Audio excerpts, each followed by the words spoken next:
بسم اللہ الرحمن الرحیم۔ محترم ناظرین، السلام علیکم۔ ایک مرتبہ حضرت عیسیٰ بن مریم علیہ السلام کسی پہاڑ کی چوٹی سے گزر رہے تھے۔ اس وقت ابلیس ان کے پاس آیا اور اس نے ان سے کہا، روح اللہ، یہ بتاؤ کیا تمہارا خدا اس بات پر قادر ہے کہ اگر تم اس چوٹی سے نیچے گرو تو وہ تمہیں بچا سکتا ہے؟ حضرت عیسیٰ علیہ السلام نے کہا، جی ہاں، میرے رب کو یہ قدرت حاصل ہے۔ ابلیس نے کہا، یہ بات حق ہے اور آپ اپنے اس دعویٰ میں سچے ہیں تو آپ اپنے آپ کو اس پہاڑ کی چوٹی سے گرا دیں، میں دیکھتا ہوں کہ آپ کا رب آپ کو مرنے سے کیسے بچاتا ہے۔ حضرت عیسیٰ علیہ السلام نے محسوس کیا کہ شیطان لعین انہیں ناجائز وسوسہ میں مبتلا کرنا چاہتا ہے۔ انہوں نے اس سے کہا، لعین، کیا تو چاہتا ہے کہ میں اپنے رب کی آزمائش کروں؟ یہ علیحدہ بات ہے کہ مجھے اس بات کا یقین ہے کہ میرا خدا میری حفاظت کرے گا۔ اللہ کا ہر فرمان برحق ہے اور ہمیں اس میں شک کرنے کی کوئی گنجائش نہیں ہے، لیکن میں خدا کی آزمائش نہیں کرتا۔ کچھ دنوں بعد ابلیس ان کے پاس آیا اور ان سے کہا، عیسیٰ علیہ السلام، تم تو اللہ ہو کیونکہ تم مردے زندہ کرتے ہو اور غیب جانتے ہو اور لوگوں کو غیب کی خبریں دیتے ہو۔ حضرت عیسیٰ علیہ السلام نے اس کی بات کاٹتے ہوئے کہا، لعین، تو جھوٹ بکتا ہے، میں خدا کا مستجاب الدعوات بندہ ہوں۔ اللہ میری دعائیں قبول کرتا ہے اور اسی کے حکم سے مردے زندہ ہوتے ہیں، اور جہاں تک غیب کی باتوں کا تعلق ہے تو خدا مجھے غیب کی اطلاع دیتا ہے، میں لوگوں کو اس کی خبر دیتا ہوں۔ جب ابلیس نے دیکھا کہ عیسیٰ علیہ السلام اس کے جال میں پھنسنے پر آمادہ نہیں ہیں تو اس نے چیخ ماری اور ان کے سامنے سے بھاگ کھڑا ہوا۔ ابو نصر نشاپور کا ایک سلطان ہو گزرا ہے۔ ایک مرتبہ وہ لاؤ لشکر سمیت اپنے دارالحکومت میں داخل ہو رہا تھا کہ ایک مکان سے قاری کی آواز نے اسے چونکا دیا۔ ابو نصر قرآن سننے کے لیے رک گیا۔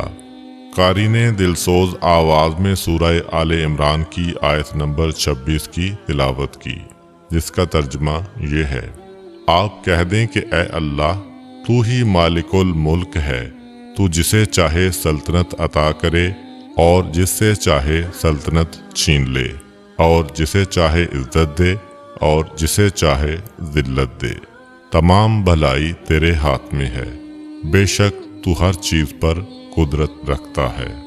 اس آیت مجیدہ نے سلطان کے دل پر گہرا اثر کیا۔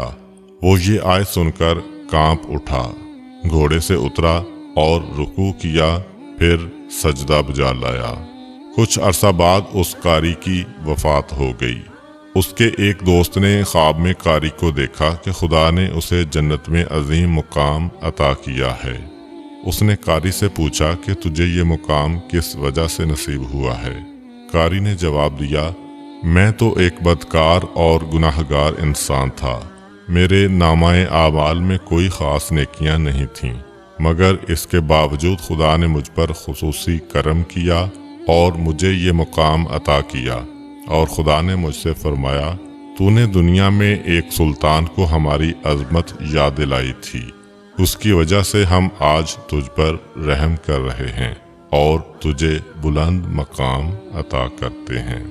جی ہاں، اللہ تعالیٰ کا فرمان ہے، فاذکرونی اذکرکم، تم مجھے یاد کرو، میں تمہیں یاد کروں گا۔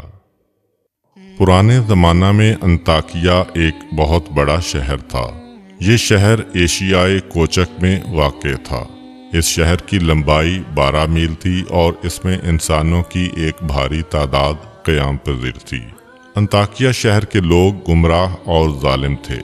وہ ستاروں اور بتوں کی پوجا کرتے تھے۔ اللہ تعالیٰ نے ان کی رشد و ہدایت کے لیے ان کے پاس 2 نبی بھیجے۔ اہل شہر نے ان کی تکذیب کی تو ان کی تقویت کے لیے تیسرے رسول کو وہاں بھیجا گیا۔ چنانچہ تینوں انبیاء نے لوگوں کو خدا کے راستہ کی دعوت دی اور شہر کے گوشہ گوشہ میں انہوں نے تبلیغ دین کی۔ لوگوں کو توحید کی دعوت دی، معاد اور یوم قیامت سے آگاہ کیا اور انہیں عذاب خداوندی سے خبردار کیا۔